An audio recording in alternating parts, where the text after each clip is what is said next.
안녕하세요, 공감TV입니다. 임대차 계약의 대부분을 차지하는 월세 계약. 월세를 구할 때 꼭 봐야 할 팁. 불편함 없는 원룸을 구하는 꿀팁을 월세를 구하는 순서대로 알려드리도록 하겠습니다. 흔히 원룸을 구할 때는 직방, 다방 등 어플을 이용해서 많이 구하시는데요. 검색한 후 일단 제일 처음에 봐야 할 것은 언제 작성했는지입니다. 만약 해당 매물을 올린 지 2주 이상이 되었다면 일단 패스입니다. 원투룸은 실시간으로 거래가 되고 관리를 잘 하는 부동산이라고 한다면 중간에 수정을 해서 다시 올리겠죠. 때문에 2주 이상 지난 후 매물은 허위 매물일 가능성이 높습니다. 사진을 보고 직접 집을 봤을 때 사진보다는 작고 안 좋은 기억이 있으실 건데요. 사진의 기술은 계속 발전이 되고 있습니다. 포샵을 믿지는 마세요. 직방, 다방 등을 봤을 때 그 동네에 주로 매물을 올리는 공인중개사가 3군데에서 5군데 정도는 있습니다. 통화를 해보시고 공인중개사의 대응이 본인의 성향과 맞는 곳 3곳만 만나보세요. 공인중개사와 성향이 맞지 않을 경우 불편할 수도 있습니다. 직접 그 동네의 공인중개사를 찾아가는 방법도 좋은 방법이지만 그 동네의 모든 공인중개사가 원룸을 취급하지는 않기 때문에 인터넷 검색을 해서 원룸 광고를 내는 공인중개사를 찾아가시는 것을 추천드립니다. 시간은 금이니까요. 어느 정도의 경력을 가진 공인중개사라고 하면 개인 나름의 기술이 있습니다. 일단 이 사람이 방을 많이 보고 이것저것 알아보고 왔는지는 5분 정도 대화를 하면 알 수 있습니다. 그리고 방을 보러 갑니다. 방은 딱 3개 정도만 보여줄 겁니다.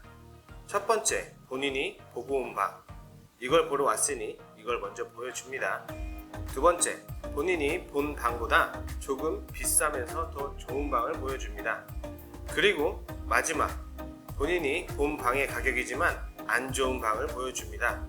이렇게 보여주면 아, 내가 고른 방이 가격 대비 좋은 방이구나. 역시 내가 안목이 있어. 이렇게 생각하고 선택을 하게 됩니다. 방을 너무 많이 보면 이전에 봤던 좋은 가격에 좋은 방이 기억이 안 나고 마지막에 본 것들 중에 좋은 방을 고르게 되는 경우가 많이 있습니다. 방을 보실 때는 봤던 것들 중에 제일 좋은 방을 사진을 찍습니다. 그리고 다른 방을 봤는데 이 방이 더 좋다 하면 그 방 사진을 찍고 그 전 사진은 삭제를 합니다. 이런 식으로 계속 하다가 2개, 3개 정도만 남겨놓고 방을 본 후 최소 1시간 정도는 생각을 하고 결정을 하시면 최선의 선택을 할 수 있습니다. 방을 보시면서 사진을 찍을 때 팁은 첫 사진은 신발장, 마지막 사진은 화장실을 찍습니다. 그래야 내가 본 방을 나눠서 보기가 편합니다. 방 선택의 기준에는 여러 가지가 있습니다. 그 중에 꼭 봐야 할 사항들을 간단하게 설명드리겠습니다. 해당 방을 보러 가는 도중 공인중개사에게 물어봅니다. 이 방은 이사를 나간 지가 얼마나 되었는지, 최근까지 사람이 살고 있었다면 집에 큰 문제는 없을 확률이 높습니다. 분리형 방은 주방과 방이 분리되어 있는 형태고, 오픈형은 주방이 방 안에 들어와 있는 경우입니다. 개인 성향에 따라 선호도가 다르겠지만 장단을 말씀드리면 분리형은 주방 냄새 및 기타 냄새가 방으로 들어오는 것을 최소화할 수 있습니다. 주방과 신발장이나 베란다가 같이 있는 경우가 많이 있기 때문에 공간 활용을 더 잘할 수도 있습니다. 오픈형은 일단 깔끔해 보입니다. 생활동선도 조금은 편리하고요. 분리형과 오픈형 중에 분리형이 전체적인 크기가 조금 더 넓습니다. 참고하시고요. 요즘은 무인 세탁방이나 건조기가 있어 빨래를 널지 않는 경우도 있지만 베란다는 잡짐의 정리에도 좋은 역할을 합니다. 밖과 방이 따로 있지 않고 베란다를 한번 거치기 때문에 방은 단열에도 조금 더 좋습니다. 베란다는 있는 방을 더 추천드립니다. 화장실은 크기가 조금 작더라도 변기와 샤워 공간이 어느 정도 분리가 되어 있는지가 중요합니다. 이 동선이 겹친다면 변기에 앉아서 샤워를 할 수도 있습니다. 수압과 배수는 방을 보실 때 확인하시면 됩니다. 화장실에 창문은 있는 것이 환기 측면에서 훨씬 좋습니다. 방을 보실 때는 일단 불을 끄고 들어가셔서 보시는 게 좋습니다. 내 방에 빛이 얼마나 들어오는지 확인하시는 게 좋아요. 조금 어두운 집의 경우 집주인이나 공인중개사가 들어가기도 전에 불을 켜놔서 빛이 얼마나 많이 들어오는지 알 수 없게 되는 경우가 있으니까요. 불을 끄고 한번 보시는 것을 추천드립니다. 방을 보실 때 꼭 봐야 하는 것이 구석을 보셔야 됩니다. 천장의 구석, 바닥의 구석. 보통 결로가 있거나 습기가 많은 집의 습기들은 구석으로 보이게 되어 있습니다.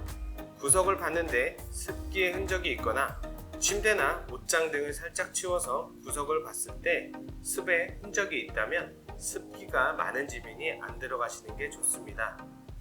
만약 도배도 새로 하고 청소가 되어 있어서 확인을 하지 못한다면 확인하실 수 있는 방법은 방에 제습기가 있다든지 방향제 등이 놓여 있다면 습기 때문에 문제가 있었던 집이라고 생각하시면 됩니다. 그리고 생활을 하다가 곰팡이가 생기거나 습기가 문제가 된다고 생각할 경우 바로 집주인에게 이야기를 해야 합니다. 별거 아니겠지 하고 생활하시다가는 개인의 물품에 곰팡이가 생기다든지 퇴실 시에 도배비 및 청소비를 변상해야 할 수도 있습니다. 일단 창문이 이중으로 되어 있는지 확인을 하셔야 됩니다. 그리고 창문으로 다른 건물들의 방이 너무 잘 보인다든지 창문이 없다든지 하면 패스입니다. 보통 베란다가 있는 방의 경우에는 베란다와 창문이 같이 있는 경우가 많고요. 창문이 2개가 있는 경우는 사이드방의 경우입니다. 겨울철에 난방비가 조금 더 들 수는 있지만 환기적인 측면과 빛의 양을 생각한다면 창문이 2개가 있는 방이 더 좋습니다. 옵션의 경우 특이하게 상세하게 적으시는 게 좋습니다.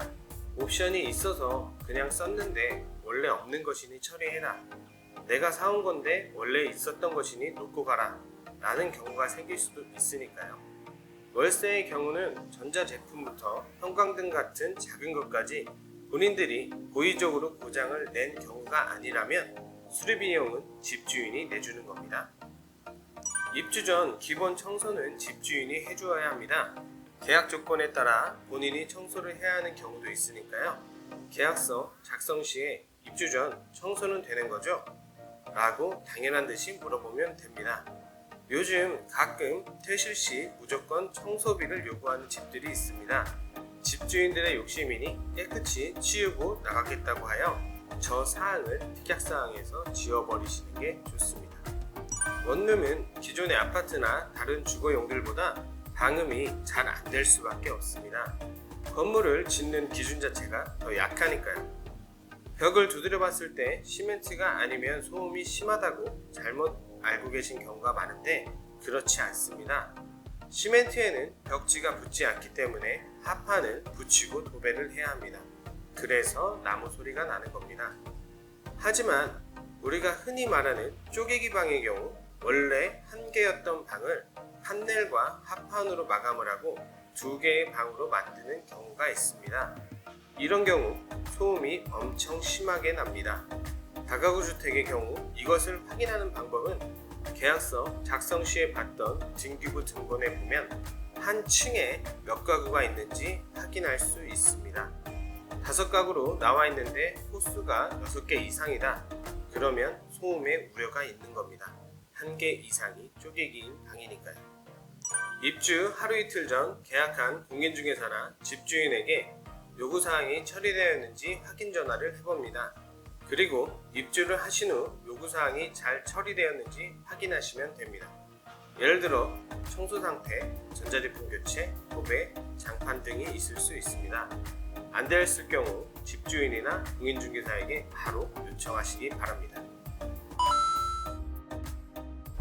제가 알려드린 순서대로 방을 구해서 들어가신다면 크게 후회하실 일은 없을 것 같습니다. 기타 계약 시 주의사항 등에 대해서는 앞서 만들어진 컨텐츠로 확인해 보시면 될 것 같습니다. 기타 문의하실 사항이나 궁금한 점 있다면 댓글 달아주시고요.